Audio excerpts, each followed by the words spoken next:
Shalom Bapak Ibu Saudara. Renungan kita pagi hari ini berbicara mengenai generasi Israel yang bangkit setelah Yosua dan angkatannya itu meninggal ya. Mari kita baca ayat Hakim-Hakim pasal 2 ayat yang ke-10. Setelah seluruh angkatan itu dikumpulkan kepada nenek moyang mereka, ini maksudnya angkatan Yosua ya.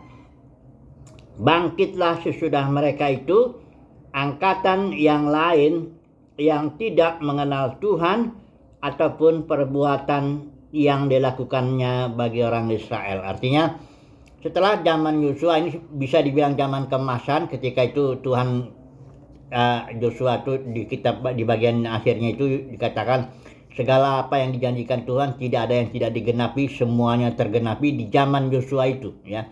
Nah, ketika zaman Yosua semua udah meninggal, maka bangkit ini angkatan ini. Ini angkatan yang dimana kitab Hakim-Hakim menceritakan jatuh terus berulang-ulang dalam penyembahan berhala, dikasih ke hakim, nanti dibebaskan ya, jatuh lagi ya. Begitulah kayak yoyo ya, yoyo naik turun begitu. Ini zaman Hakim-Hakim ini saya rasa ini zaman yang paling rendah nih Israel ya. Nah, kita langsung aja cepat aja lah kita aplikasikan ke dalam zaman gereja, karena Israel itu simbol daripada gereja umat Tuhan. Nah, bagaimana dengan gereja ya? Mari kita melihat ini bahwa gereja itu juga berbeda ya, gereja di zaman Petrus dan Paulus dengan gereja-gereja di zaman Rasul Yohanes. Ini sangat berbeda sekali ya. Itu terjadi perubahan yang boleh dibilang drastis sekali ya. Tapi banyak orang nggak melihat ini. Nah, saudara lihat ya, dalam gereja-gereja dalam zaman Petrus Paulus semuanya tentu banyak masalah ya.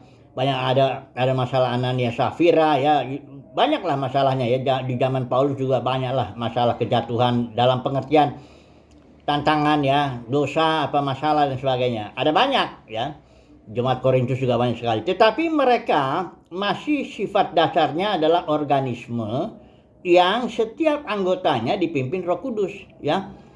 Makanya di Kisah Para Rasul ayat 70, Roh Kudus memimpin, Roh Kudus melarang, Roh Kudus berbisik, penuh Roh Kudus sebagainya.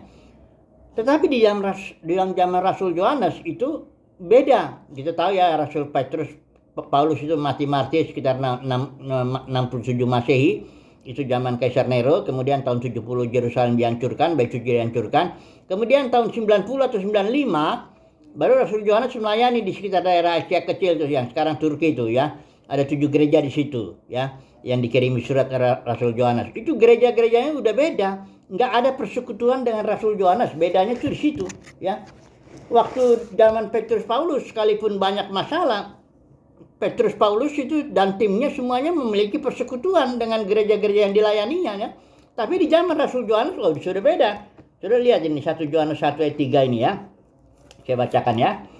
Apa yang telah kami lihat dan yang telah kami dengar itu kami beritakan kepada kamu juga, supaya kamu pun beroleh persekutuan dengan kami. Ya, jadi Rasul Yohanes itu menulis ini surat umum Rasul Yohanes ini kepada 7 gereja itu di Asia Kecil di mana Rasul Yohanes melayani.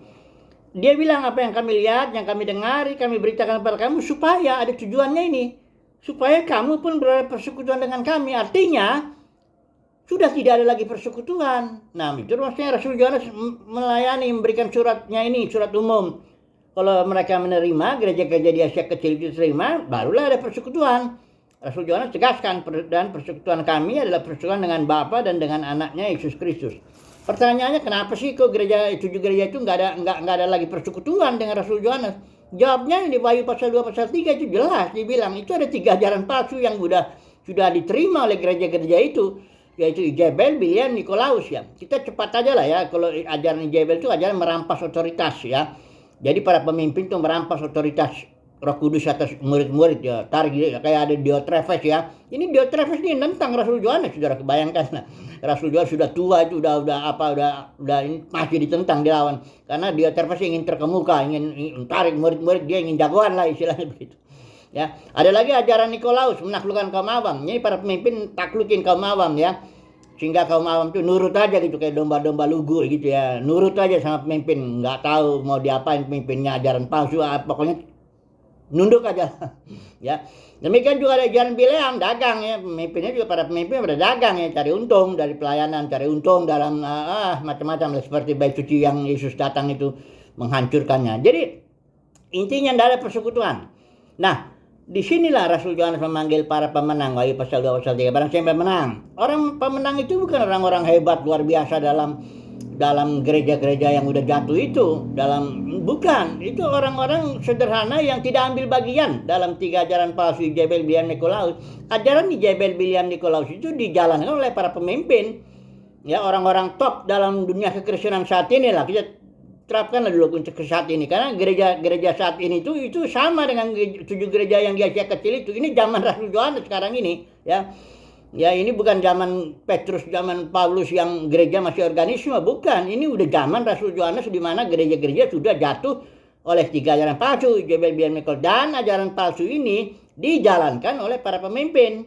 Makanya orang-orang top itu pasti menjalankan ini. Ya, kita nggak bahas inilah ya. Saya sempat tuh ngajar teologi perjanjian baru tuh 10 tahun. Itu saya ajarkan ini mengenai prinsip ini ya. Bahwa gereja di zaman Rasul Yohanes sudah jatuh. Tapi dalam renungan singkat ini oke lah. Jadi begini aja lah. Sebagai penutup untuk renungan singkat ini, Tuhan memanggil para pemenang, ya, barang siapa menang, ya, yang artinya tidak ambil bagian lah, ya, dalam ajaran Jebel, Biliam, Nikolaus, ya. Orang-orang yang sederhana yang memiliki garis persekutuan dengan Rasul Yohanes, ya, yang ada di luar sistem lah, ya, sistem kekristenan, ya, sistem dagang lah, sistem menaklukkan otoritas lah, sistem menaklukkan kaum awam, itu kita ada di luar itulah, kita nggak ngambil bagian di situ, ya. Semoga kita ya mendapat kasih karunia lah ya untuk menjadi orang-orang sederhana tetapi yang di hadapan Tuhan tuh pemenang ya, karena kita nggak ambil bagian ya dalam Jebel, Biliam, dan Nikolaus. Semoga demikian lah ya. Dan nanti ketika pada kedatangan Tuhan yang biasa disebut 2 kali, disitulah kita akan ditampilkan ya melayani Tuhan ya, di dalam Roma 8 ayat 19-21 itu kita akan ditampilkan dengan tubuh kemuliaan untuk segala makhluk dan untuk membebaskan ciptaan. Semoga kita mendapat kasih karunia untuk itu ya. Haleluya. Amin.